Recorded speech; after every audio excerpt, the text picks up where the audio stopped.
बिस्मिल्लाहिर्रहमानिर्रहीम।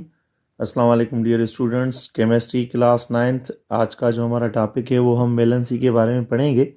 Last topic हमने mixture को पढ़ा था। मिक्सचर के बाद अभी हम अपनी टॉपिक वैलेंसी को गो थ्रू करेंगे और उसके तरीक़ेकार को समझेंगे कि किस तरह केमिस्ट्री में वैलेंसी का कॉन्सेप्ट जो है दिया गया है। So let's start the topic now. Dear students, let's see the definition of valency. हम डिफ़ाइन किस तरह करते हैं वैलेंसी को?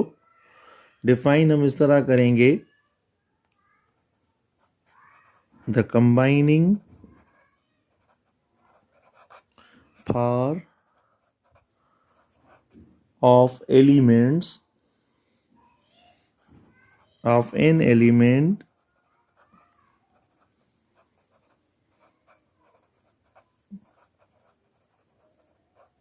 with other elements is known as valency. ठीक है, यहाँ पर जो टर्मिनोलॉजी है कंबाइनिंग पावर, यानी किस ताकत के ज़रिए या किस वो पावर कौन सा है जिसके ज़रिए एक एलिमेंट दूसरे एलिमेंट के साथ मिल जाता है, कंबाइन हो जाता है और एक नया सब्सटेंस बनता है, तो इस चीज़ को हम वैलेंसी कहते हैं। ठीक है, this is known as valency. तो हम इस चीज़ को वैलेंसी कहते हैं। So let's see the example of valency. Example, जिस तरह हम एग्जांपल को देख रहे हैं, यहाँ पर एग्जांपल देखें। एग्जाम्पल में हम देख रहे हैं कि अगर हमारे पास सोडियम एक आयन है, ठीक है, यहाँ पर सोडियम पॉजिटिवली चार्ज्ड है और ये कंबाइन हो रहा है क्लोरीन के आयन के साथ। ठीक है, तो रिजल्टेंटली हम देखेंगे कि हमें क्या मिलेगा, एक कंपाउंड मिलेगा जिसको हम सोडियम क्लोराइड कहते हैं। This is known in sodium, known as sodium chloride. तो हम इसे क्या कहते हैं, टेबल साल्ट भी कहते हैं, सोडियम क्लोराइड। ठीक है, यानी टेबल साल्ट, हम इसे टेबल साल्ट भी कहते हैं। तो देखें यहाँ पर कंबाइनिंग पावर, यानी यहाँ पर पावर से मुराद देखें इनकी कैपेसिटी इस तरह की थी। पावर मतलब यहाँ पर कैपेसिटी हम देख रहे हैं या ले रहे हैं, तो इन दोनों में कैपेसिटी ये थी कि ये एक दूसरे के साथ कंबाइन होकर एक नई चीज़ बना सकते हैं, नया कंपाउंड बना सकते हैं। जिस तरह यहाँ पर सोडियम क्लोराइड के साथ मिलकर क्या बना रहा है, सोडियम क्लोराइड का कंपाउंड, यानी इसको हम टेबल साल्ट, यूजुअली आमतौर पर हर घर में इस्तेमाल होता है टेबल साल्ट। तो ये कंबाइनिंग पावर एक दूसरे के साथ जो एटम्स थे इनमें कैपेसिटी थी एक साथ जुड़ने की, तो ये एक साथ मिलकर जुड़कर जो है ना एक नई चीज़ बना रहे हैं जिसे हम सोडियम क्लोराइड कहते हैं। यहाँ पर देखें बेटा, valency depends upon the number of electrons. अब नंबर ऑफ इलेक्ट्रॉन्स को अगर हम देखें, नंबर ऑफ इलेक्ट्रॉन्स हमें पता है ये कहाँ पर होते हैं, ये एटम के ऑर्बिट में होते हैं, रिवॉल्व करते हैं। ठीक है, और नंबर ऑफ इलेक्ट्रॉन्स, वो नंबर ऑफ इलेक्ट्रॉन्स जो किसी एटम के आउटर मोस्ट शेल में होंगे, यानी सबसे जो लास्ट वाला शेल होता है ना, वहाँ से क्या होता है, एटम एक दूसरे एटम के साथ इलेक्ट्रॉन्स को या तो लूज़ करता है या गेन करता है या फिर शेयरिंग पेयरिंग होती है। तो एक जो इनमें कैपेसिटी कायम हो जाती है, कंबाइनिंग कैपेसिटी होती है, या उनमें एक पावर, या हम उसे कहें सलाहियत। ठीक है, यानी एक एटम की दूसरे एटम के साथ जुड़ने की जो सलाहियत होती है, वो नंबर ऑफ इलेक्ट्रॉन्स जो आउटर मोस्ट शेल में मौजूद होते हैं एक एटम के या दूसरे एटम के, उससे हम वैलेंसी कहते हैं। और ये डिपेंड करती है number of electrons in the outer most shell. बेटा, हम देख रहे हैं कि जो नंबर ऑफ इलेक्ट्रॉन्स हमने डिस्कस किए थे कि वो आउटर मोस्ट शेल से या तो इलेक्ट्रॉन्स जो है ना वो लॉस होंगे या गेन होंगे या शेयर्ड पेयर होंगे, यानी या एक एटम से जो इलेक्ट्रॉन की यानी मुकम्मल तौर पर लूजिंग होगी, यानी वो लॉस होंगे, या मुकम्मल तौर पर हासिल होंगे, या फिर म्यूचुअल शेयरिंग होगी एटम्स के बीच में कि भाई एक एटम दूसरे एटम के पास साथ इलेक्ट्रॉन शेयर पेयर करेगा। तो इस तरह की नोयत यानी यहाँ पर जो है ना वैलेंसी पे हमें इलेक्ट्रॉन्स के साथ नज़र आती है। जुड़ने की जो सलाहियत है वो इन तीनों चीज़ों पर डिपेंड करती है, या इलेक्ट्रॉन मुकम्मल तौर पर लूज़ होते हैं, या गेन होते हैं, या शेयरिंग पेयरिंग होती है उनमें। ये हम एग्जांपल देख रहे हैं यहाँ पर, हमने पहले भी पढ़ा था NaCl के हवाले से कि सोडियम जो है ना उसके आउटर मोस्ट शेल में हमें पता है कितने इलेक्ट्रॉन्स होते हैं। आउटर मोस्ट शेल में फ़कत इसके एक ही इलेक्ट्रॉन होता है, ठीक है, जिसको हम डॉट के साथ रिप्रेजेंट यहाँ पर कर रहे हैं। और जो क्लोरीन है, जो हमने दूसरा आइटम लिखा था रिएक्शन में, तो क्लोरीन के पास भी आउटर मोस्ट शेल में वो होते हैं 7 इलेक्ट्रॉन्स।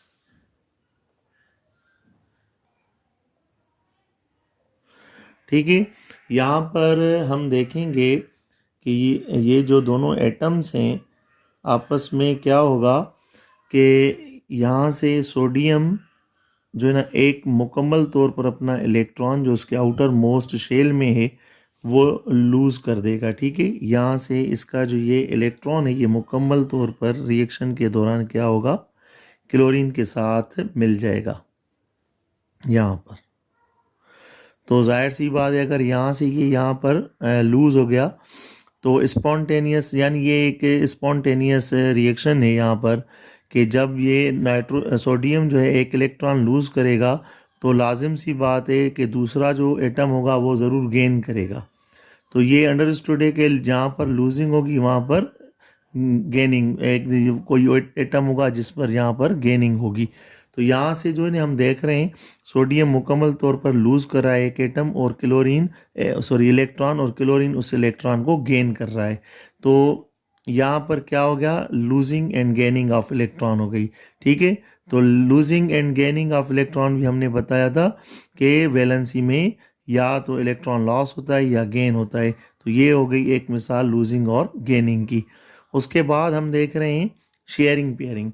तो हम एक मिसाल देख रहे हैं यहाँ पर H2 हम सिंपल से ले रहे हैं। तो ये तो हम रिएक्शन में देखेंगे भाई, ये हमें जो रिएक्शन में मिला है वो है NaCl। ठीक है, नया एक सब्सटेंस बन गया। अब शेयरिंग पेयरिंग ऑफ इलेक्ट्रॉन्स की मिसाल देख रहे हैं हम। यहाँ पर देखें ऑक्सीजन। ठीक है, ऑक्सीजन के आउटर मोस्ट शेल में 6 इलेक्ट्रॉन्स होते हैं। ठीक है, और जब ये हाइड्रोजन के साथ रिएक्ट करता है तो यहाँ पर क्या होगा कि ये जो भाई हम ऑक्सीजन अभी लिख रहे हैं, ऑक्सीजन हमने लिखी है, यहाँ पर हम हाइड्रोजन देख रहे हैं, हाइड्रोजन। ठीक है, और हाइड्रोजन एक एटम यहाँ पर हमने लिखा है, एक एटम यहाँ पर लिखा है। तो हाइड्रोजन के पास जो number of electron outer most shell में वो एक ही है। ठीक है, अब यहाँ पर क्या होगा कि इस रिएक्शन में ये जो एक इलेक्ट्रॉन हाइड्रोजन का और एक इलेक्ट्रॉन ऑक्सीजन का ये आपस में शेयरिंग पेयरिंग करेंगे, और यहाँ पर भी ये दोनों एटम्स आपस में क्या करेंगे, शेयरिंग पेयरिंग करेंगे। तो रिजल्टेंटली हमें जो सब्सटेंस मिलेगा वो मिलेगा वाटर, जिसे हम कहते हैं H2O, पानी। ठीक है, तो यहाँ पर हमने मिसाल दी है losing and gaining of electron, यहाँ पर दिए शेयरिंग पेयरिंग ऑफ इलेक्ट्रॉन, या इलेक्ट्रॉन्स जो है ना शेयर पेयर हो रहे हैं।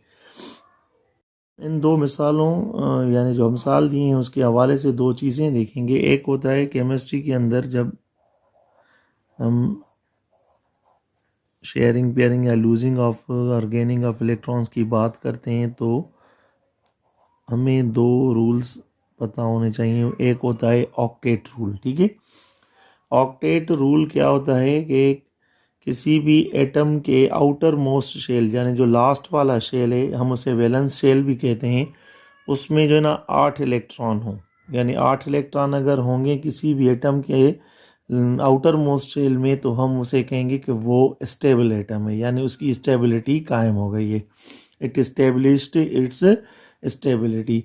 तो ऑक्टेट रूल क्या है, the attaining of 8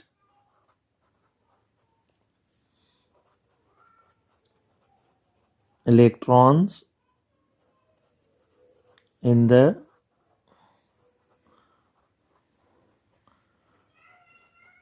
outer most shell या हम इसे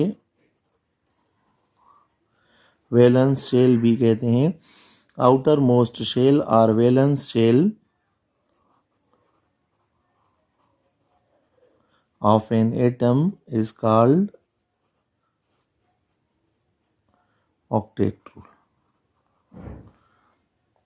यानी किसी भी एटम, यानी ये जो चीज़ें हमने बताई कि अटेनिंग ऑफ 8 इलेक्ट्रॉन्स, एक तो 8 इलेक्ट्रॉन्स का यानी बन जाना या शामिल हो जाना किसमें, किसी भी एटम के वैलेंस शेल में यानी आउटर मोस्ट शेल में, जो बिल्कुल ही लास्ट वाला शेल होता है, तो हम उसे कहते हैं भाई ये ऑक्टेट रूल हो गया।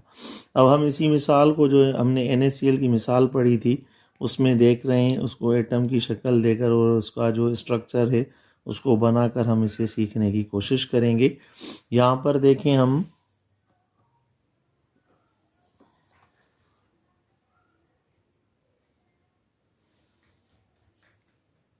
जी, अब हम मिसाल देख रहे हैं यहाँ पर Na सोडियम, सोडियम का हम स्ट्रक्चर बना रहे हैं। यहाँ पर ये इसका एटॉमिक स्ट्रक्चर है, ठीक है। यहाँ पर हम देखेंगे कि सोडियम के आउटर मोस्ट शेल में जो है ना कितने इलेक्ट्रॉन्स हैं, ठीक है।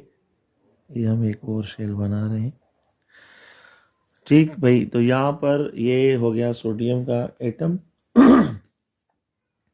देखें पहले जो शेल में होते हैं ना 2 इलेक्ट्रॉन्स होते हैं और दूसरे शेल में 8 इलेक्ट्रॉन्स होते हैं।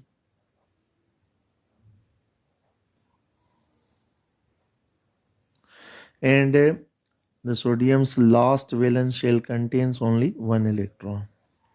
तो ये यहाँ पर इसके 11 इलेक्ट्रॉन्स पूरे हो गए।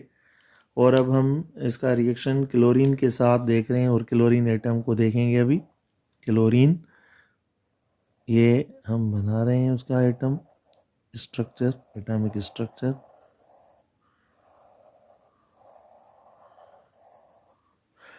ठीक है। तो हम देखेंगे यहाँ पर जो इलेक्ट्रॉनिक डिस्ट्रीब्यूशन है, के शेल कंटेनिंग 2 इलेक्ट्रॉन्स एंड के बाद आता है एल शेल में 8 इलेक्ट्रॉन्स होते हैं, 4 5 6 7 8 एल। अब इसकी एम की बारी है, 2 और 8 10 बन गए, तो 17 एटॉमिक नंबर है क्लोरीन का। तो आउटर मोस्ट शेल में जो कैपेसिटी बनेगी वो 7 इलेक्ट्रॉन्स उसके बचेंगे। तो ये 3, ये 4, ये 5, ये हो गए भाई 6 और ये हो गए 7। तो इस तरह इलेक्ट्रॉनिक यानी डिस्ट्रीब्यूशन है। के शेल में 2, सोडियम के एल शेल में 8 और लास्ट शेल यानी वैलेंस शेल में 1 इलेक्ट्रॉन। यहाँ पर हम क्लोरीन के शेल के देखें 2 इलेक्ट्रॉन्स और जो हमारे पास एल शेल है उसमें 8 और लास्ट वैलेंस शेल में 7 इलेक्ट्रॉन्स। तो ऑक्टेट रूल में हमने बताया कि स्टेबिलिटी जो है ना एटम की, वो या तो एटम का जो है ना ऑक्टेट रूल पूरा होना चाहिए या डुप्लेट। सबसे पहले हम ऑक्टेट रूल की बात कर रहे हैं। जिस तरह हमने डेफिनेशन में देखा कि कोई भी एटम अगर अपनी स्टेबिलिटी कायम रखना चाहता है, स्टेबल होना चाहता है, तो उसके वैलेंस शेल में 8 इलेक्ट्रॉन्स होने चाहिए या 2 इलेक्ट्रॉन्स होने चाहिए। पहले हम 8 इलेक्ट्रॉन्स की मिसाल को देख रहे हैं। तो यहाँ पर हमने लिखा है सोडियम एंड क्लोरीन की हम मिसाल को देख रहे हैं। यहाँ पर हमने लास्ट वैलेंस शेल में सोडियम की बात की है कि उसके पास सिर्फ 1 इलेक्ट्रॉन है और क्लोरीन के लास्ट वैलेंस शेल में 7 इलेक्ट्रॉन्स हैं। तो अभी क्या हुआ, कंबाइनिंग पावर हम देखेंगे, कैपेसिटी देखेंगे दोनों एटम्स के बीच में कि क्या कैपेसिटी, किस कैपेसिटी के तहत ये जो है ना अपनी स्टेबिलिटी को कायम करते हैं। तो सोडियम जो है ना क्या करता है, एक जो इसका इलेक्ट्रॉन यानी वैलेंस शेल में मौजूद है वो लूज कर देता है यहाँ से, ठीक है, वो लूज कर देता है और कहाँ पर ऐड हो जाता है, जहाँ पर क्लोरीन के लास्ट वैलेंस शेल में 7 इलेक्ट्रॉन से वहाँ पर 7 के साथ वो 1 जुड़ जाएगा। ये देखें जी, सोडियम का ये 1 जो लास्ट वैलेंस शेल में है ये यहाँ पर आ जाएगा और ये यहाँ पर ऐड हो जाएगा इधर, ये देखिए सही है। तो अभी हम देखेंगे कि क्लोरीन के लास्ट वैलेंस शेल में 7 जब इलेक्ट्रॉन्स थे तो एक उसको सोडियम ने दे दिया, सोडियम ने मुकम्मल तौर पर लूज़ किया और क्लोरीन ने उसे गेन किया, तो 7 प्लस हो गए 8। अभी हम डिस्ट्रीब्यूशन देखेंगे क्लोरीन के एटम में इलेक्ट्रॉन्स की, तो 2, 8 एंड 8। ये जो लास्ट हम देख रहे हैं 8 इलेक्ट्रॉन्स बन गए outer most shell of chlorine में, तो हम देखेंगे क्लोरीन ने क्या किया, अपना ऑक्टेट रूल पूरा कर दिया यहाँ पर,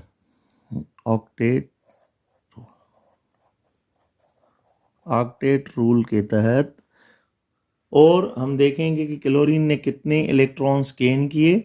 क्लोरीन जो है ना गेन्स 1 इलेक्ट्रॉन और उसकी वैलेंसी क्या हो गई, सो इट्स वैलेंसी इज -1। अब माइनस हमने क्यों दिया है, क्योंकि इसने इलेक्ट्रॉन गेन किया है, तो जो भी एटम गेनिंग ऑफ इलेक्ट्रॉन करेगा तो वो एनायन बन जाता है। ठीक है, एनायन का मतलब क्या है कि जब कोई भी एटम किसी एटम से इलेक्ट्रॉन गेन करे, वो नेगेटिवली चार्ज्ड, उस कैटायन एनायन बन जाता है, तो हम उसे क्या कहते हैं, नेगेटिवली चार्ज्ड एनायन, वो एटम बन गया। अब इसी तरह सोडियम की सिचुएशन देखते हैं। सोडियम ने क्या किया, मुकम्मल तौर पर एक इलेक्ट्रॉन उसने क्या कर दिया भाई, लूज कर दिया। ठीक है, उस लॉस ऑफ इलेक्ट्रॉन हो गया वहाँ पर। तो ये जो लॉस ऑफ इलेक्ट्रॉन है, ये 1 वाला यहाँ से निकल गया, तो यहाँ पर जो सिचुएशन बची यानी डिस्ट्रीब्यूशन ऑफ इलेक्ट्रॉन बचे वो 2 एंड 8। तो अभी देखेंगे कि जो सेकंड यानी लास्ट शेल था वो अभी सोडियम का आउटर मोस्ट शेल बन गया। यहाँ पर ये आउटर मोस्ट शेल जो बन गया है सोडियम का, जिसने 8 इलेक्ट्रॉन्स अभी उसके पूरे हैं, तो ये इसका ऑक्टेट रूल है।